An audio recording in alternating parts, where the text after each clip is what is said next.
Boa tarde. Olha, a crise brasileira vai se ampliando na medida em que, enfim, surgem detalhes como esse que apareceu ontem à noite, que vinculam, de certa forma, o presidente da República a eventos que antecederam o assassinato da vereadora Marielle.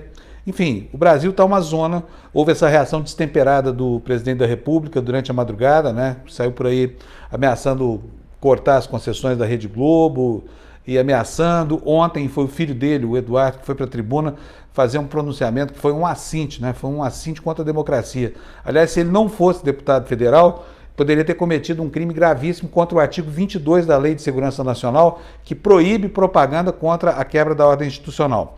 Mas eu liguei hoje para o Ciro Gomes para saber dele o que ele está achando dessa crise e encontrei um Ciro muito diferente daquele que a gente está acostumado, porque ele tem posições muito contundentes, posições que muitas vezes acabam causando mais problema até para ele mesmo quando ele se manifesta. Enfim, hoje eu encontrei um Ciro Gomes muito diferente, apesar da ênfase de sempre, estava atuando como bombeiro. E é essa conversa que vocês vão ouvir agora, para que vocês possam ter uma ideia da gravidade do quadro que se forma no horizonte da nossa política. Ciro, o que está acontecendo no Brasil, hein, na sua opinião?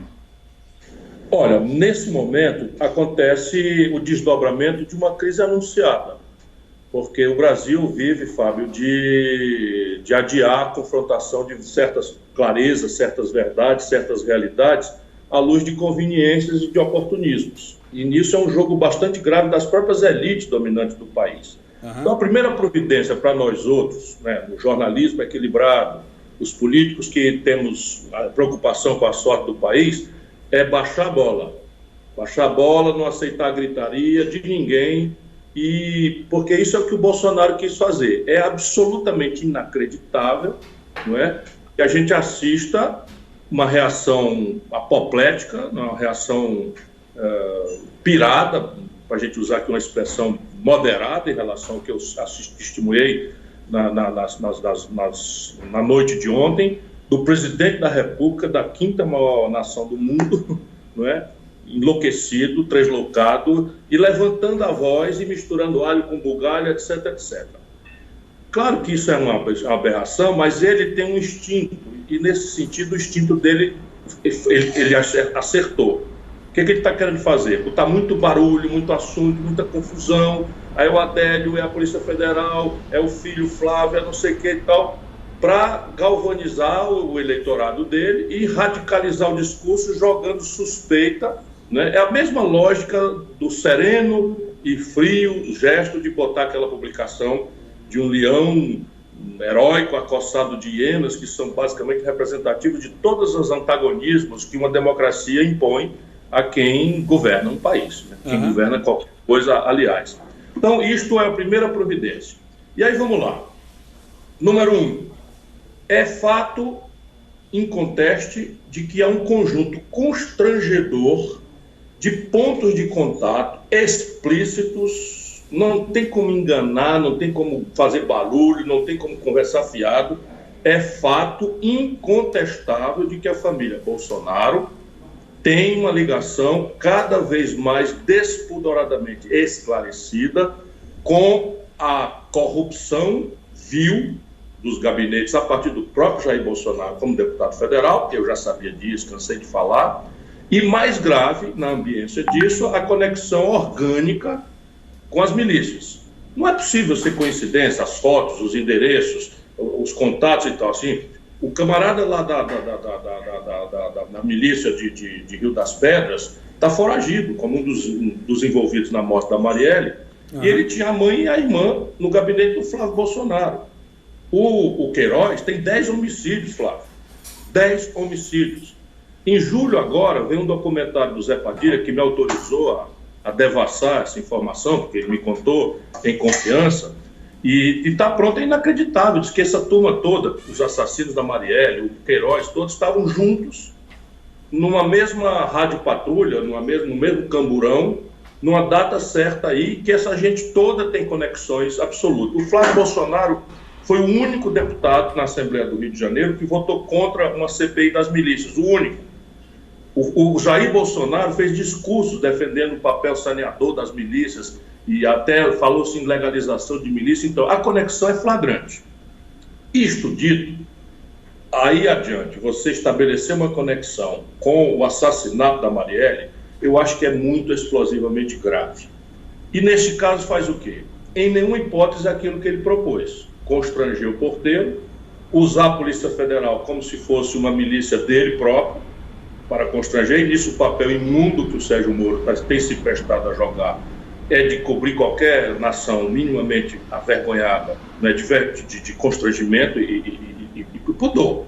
Porque ele foi pressionado, acionou o Ministério Público Federal, mas, na verdade, a lei é muito simples nesse caso. Se o presidente for mencionado à altura de qualquer investigação por crime comum, essa investigação se transfere para a ambiência do Supremo Tribunal Federal. E isso é o que se impõe nesse momento. Não pode ser acionar a Polícia Federal, colher depoimento de porteiro, isso não tem nada a ver, porque a imprensa faz o papel dela, mas o que vale para a justiça é o que está escrito nos autos. E não há um procedimento fora daquele inquérito que está apurando a morte da Marielle. Se neste inquérito que apura a morte da Marielle aparece mencionado o nome do presidente da República, é instantâneo e sem nenhuma dubiedade interpretativa. Os autos, a investigação tem que passar ao controle do Supremo Tribunal Federal. A Constituição impõe o princípio da impessoalidade, mas pela segunda vez consecutiva nessa madrugada, ele fala em tomar atitudes como presidente, como chefe de Estado, para colocar em dificuldade um grupo de mídia, no caso a Rede Globo. Outro dia ele disse que foi a CVM, autorizou a divulgação de balanços com o objetivo de quebrar o jornal Valor Econômico. Quero saber de você o que isso significa à luz do critério da impessoalidade, na sua opinião. Veja, ele tem cometido sucessivos gestos de improbidade administrativa. Isso é flagrantemente improbidade administrativa. No caso brasileiro, nós temos duas impertinências. Uma é a lista aberta da improbidade administrativa. Então você tem hoje uma série de arbitrariedades que o Ministério Público nos interiores do Brasil tem praticado, porque a lista é aberta. E eu não esqueço de um caso que testemunhei do Gustavo Fruit, então prefeito de Curitiba, que tinha recebido uma ameaça de uma ação de improbidade administrativa, que joga o nome dele na lama, porque todo mundo entende improbidade como corrupção, porque ele não aceitava a ordem do Ministério Público, que tinha dado a ele essa determinação estapafúrdia de instalar banheiro nos pontos de ônibus de Curitiba. Então isso é um assunto, não é constrangedor, mas o Bolsonaro tem ferido a questão da probidade administrativa, mesmo na dimensão mais estrita da expressão, mesmo se fosse uma lista fechada, porque um dos elementos você já demonstrou, a impessoalidade do ato administrativo. Mas o constrangimento da Polícia Federal, não é, por exemplo, público, o constrangimento a cidadãos, não é, públicos, o constrangimento ao exercício federativo, autônomo, aí já resvala para outra grande questão, que é o crime de responsabilidade. Aqui também o Brasil tem uma lista que é exemplificativa, mas não é exaustiva. Então, por exemplo, o Bolsonaro, quando ele discrimina o Nordeste, naquele discurso que ele fez uma vez chamando de Paraíba, ou quando ele se recusa a enfrentar corretamente sua responsabilidade de conter o extenso prejuízo desta mancha de óleo, né, que chegou ao Nordeste, ele está resvalando o crime de responsabilidade na medida em que atenta contra a unidade da federação, contra a unidade nacional. E ele é isso. O Bolsonaro é um despreparado absoluto e está radicalizando para fazer a turma do gueto dele, né, extrapolar. E eles estão na internet. É impressionante como... Ciro, ontem aconteceu algo também que eu reputo da maior gravidade, queria saber a sua opinião sobre isso.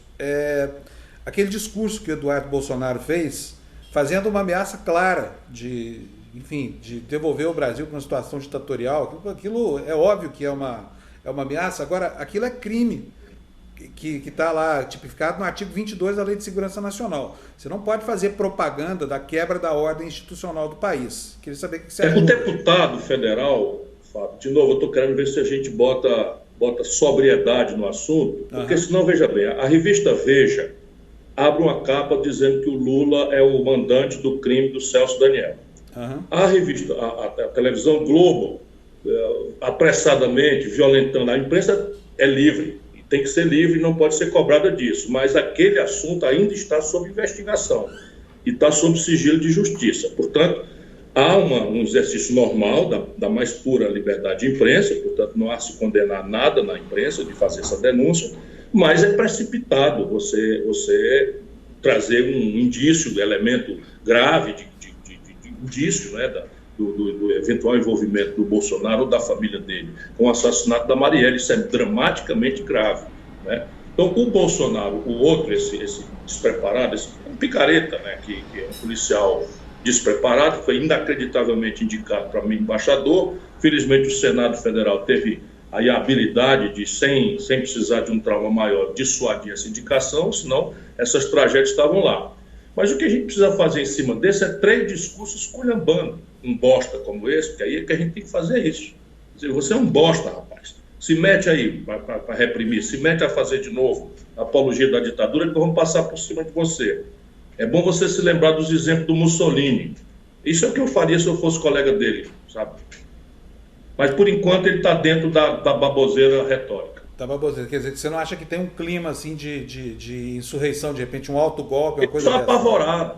Eles estão apavorados. Aí você vê claramente quando um general Heleno desse, que está virando um grande irresponsável, né, patrocina uma reforma que dá um grande aumento de até 75% para os grandes oficiais, os generais, né, e deixa a tropa toda sem reajuste. Eles estão introduzindo, por pura fisiologia e egoísmo, essa instabilidade geral no Brasil. O caos completo na institucionalidade do país. E querem acusar os outros. E estão apavorados porque o povo argentino deu uma grande lição, o povo chileno está fazendo uma coisa, o povo venezuelano também está reagindo. Ou seja, o exercício da democracia na rua, eles estão absolutamente em pânico.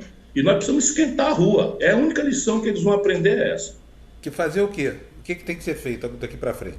Eu fico todo dia com inveja do povo do Chile. Acho que a gente tinha que ocupar as ruas e dar um basta a esse estado de coisa com o Brasil. Porque, repare, em paralelo, por isso que eu não fico muito entusiasmado com esse movimento Veja, Globo, porque, em paralelo, o Bolsonaro está executando a agenda deles.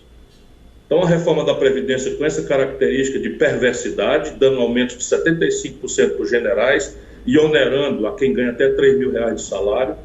A entrega do leilão do Pessal está marcada agora para novembro, é a entrega da Embraer, é a entrega da base de Alcântara. Tudo isso as organizações Globo e as organizações Abril estão acobertando. E aí nos distraem nessa crônica de agenda de polícia e delegacia de polícia, porque eles são picareta mesmo, mas já eram. Percebe? Quando o Bolsonaro foi útil para esse baronato brasileiro, eles esqueceram e omitiram do povo brasileiro a consciência de tudo isso. Eu fui colega do Bolsonaro, Fábio. Bolsonaro tinha 5, 6 funcionários fantasmas, 6 funcionários fantasmas. Todo mundo sabia. Está nos arquivos. Você é um jornalista, você pode, a Câmara manter isso tudo no arquivo documentado. Então ele tinha 6 funcionários fantasmas que nunca pisaram lá. Uma delas era a filha do Queiroz, professora de ginástica no Rio de Janeiro, assinava o recibo para o Bolsonaro botar o dinheiro no bolso. E ele ensinou isso para os filhos. O Bolsonaro tinha um irmão nomeado na Assembleia do Rio de Janeiro, de São Paulo, morando no Rio. Percebe? Isso tudo está cansado. O Bolsonaro tem 2 casas nesse condomínio. De onde é que veio o dinheiro para isso? Percebe? Estava tudo aí posto. Mas quando o Bolsonaro foi útil, né, para virar o animador de auditório, embaixo de quem, de cuja responsabilidade o Brasil seria esquartejado como nação soberana, foi muito bom. Ninguém nem sequer tal mamadeira de piroca ou kit gay, eles tiveram, vamos dizer, a decência de esclarecer para o povo brasileiro que aquilo era uma grosseira mentira. Ô Ciro, agora, uma coisa que está me chamando a atenção é o seguinte, porque você é uma pessoa que tem um discurso quase sempre inflamado, né, posições que são posições muito, muito rígidas, às vezes você não tem pena de molestar ninguém com as suas críticas, e você hoje está atuando aí como bombeiro. Está esquisito isso. O que está acontecendo? Não. Eu quero que o Bolsonaro pague pelas culpas que ele tiver. Só que quando a gente começa a gostar da fraude ao Estado de Direito Democrático, porque aquilo alcança o adversário, você, na verdade, está violentando o princípio que amanhã vem contra você. Eu pretendo ser presidente do Brasil. Isso nunca escondi isso de ninguém. E eu não vou deixar que o Brasil seja imolado por um conjunto oportunista de ocasião. O direito é o direito. Então, eu quero que o Bolsonaro pague caro. Ou seja, o que é que eu advogo? Que o Supremo Tribunal Federal assuma e leve essa investigação à última consequência. Eu, inclusive, acho que o Bolsonaro não tem condições morais de presidir o Brasil faz tempo. Faz tempo que eu acho que ele não tem condições morais de presidir o Brasil. Ele é um vendilhão da pátria, ele é um despreparado, é um boçal. E pronto, estou aí devolvendo as minhas características de sempre. Porém, é preciso que a gente não entregue, por exemplo, à Veja ou à Globo a faculdade de justiçar pessoas. Uhum. É preciso que a imprensa cumpra o seu papel. Acho que a Globo fez um bom jornalismo, porque está lá escrito que o carro entrou, o nome do carro que entrou. Hoje tem a descoberta de tecnologia de que o interfone de um condomínio pode acionar um celular, você no outro país, inclusive dentro do país. Então, tudo isso tem que ser investigado severamente. Eu espero que o Supremo cumpra a sua tarefa e volto a dizer, coisa que não está fazendo. Porque a investigação do senhor Flávio Bolsonaro está interrompida por uma inacreditável liminar do ministro Toffoli. Data máxima vênia, incompreensível essa liminar. Ciro, do jeito que a coisa vai... Pronto, voltei a ser normal? não podia, não. Do jeito que a coisa vai, queria saber a sua opinião. Você, como observador da cena política, você acha que o Bolsonaro termina o mandato? Que há um quadro de desagregação no Congresso? Não, é um mero palpite, não é? Porque é um exercício arbitrário de futurologia, mas em favor do meu palpite há duas coisas que estão se evidenciando. Uma é a história do Brasil. Só três presidentes da República na história moderna terminaram o mandato normalmente no Brasil: Juscelino Kubitschek, Lula e Fernando Henrique. E cada um deles sofreu constrangimentos e problemas, etc. O Lula propôs o impeachment de Fernando Henrique, né? A Dilma sofreu impeachment, o Lula sofreu a escalada do golpista do Mensalão. Não é que não tenha problema, tinha problema, mas a escalada foi de natureza golpista, eu estava lá, eu vi tudo isso, e o Juscelino até atentaram contra a vida dele. E o Bolsonaro não tem preparo para isso, ele não tem treinamento, ele não tem emocionalidade, ele nunca administrou uma bodega das pequenas, ele nunca foi um prefeito, ele não sabe o que é o constrangimento, ele não sabe o que é a impopularidade, que vai se agudizar profundamente. E essa declaração ontem simplesmente acelerou. O jeito que ele falou parecia um maluco, coisa que rigorosamente ele parece que é mesmo, parecia um idiota, um louco, translocado, e pior, um louco sem assessoria. Dizer, como é que alguém deixa o presidente da República às 4 horas da manhã, a partir de um país estrangeiro, né? Aquilo bastava sair uma nota sóbria, firme e tal, dizendo que aquilo era uma indignidade, que ele repudiava e que amanhã, voltando ao país, trataria do assunto com a devida ênfase, etc., que ia anunciar que ia processar a Globo. Por que não faz isso? Porque ele sabe que é o mais puro jornalismo. Aí vai ameaçar caçar.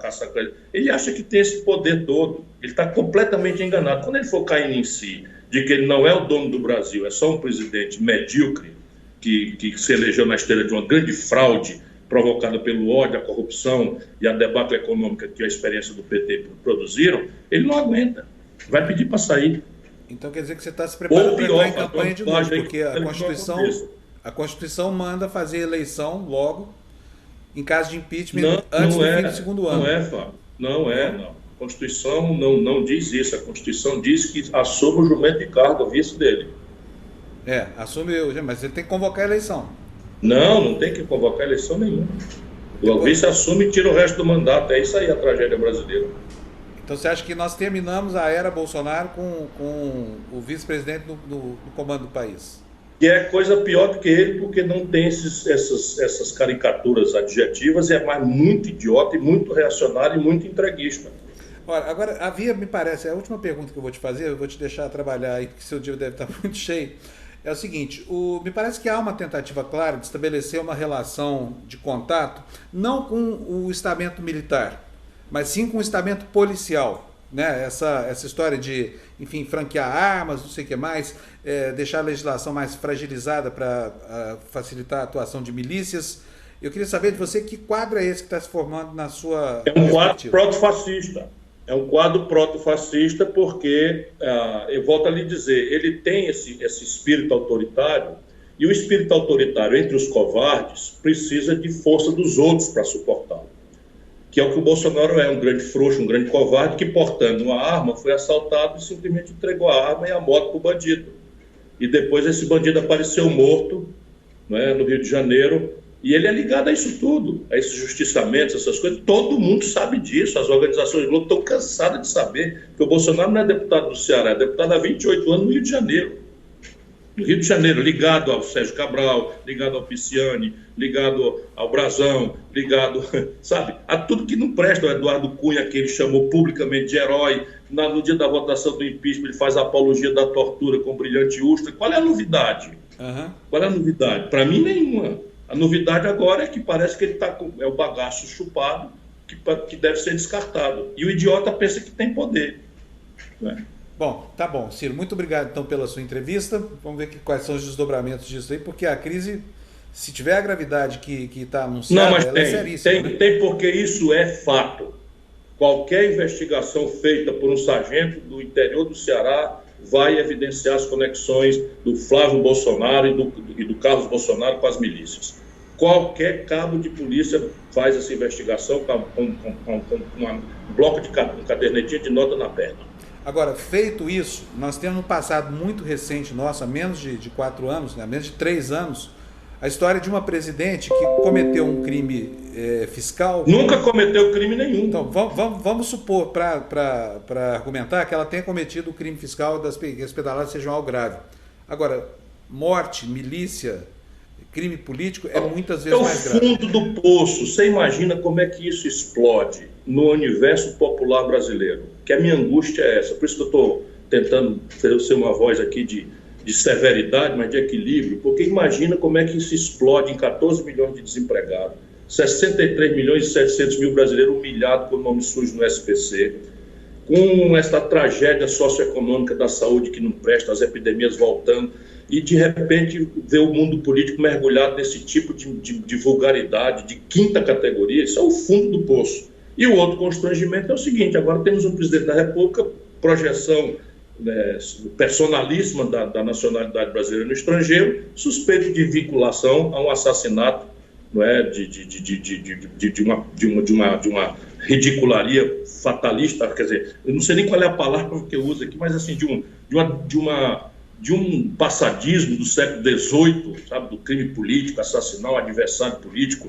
enfim, com requintes de covardia extrema, né, porque uma mulher negra, enfim, isso é o fundo do poço. Eu não queria estar vivendo esse período que o Brasil está vivendo.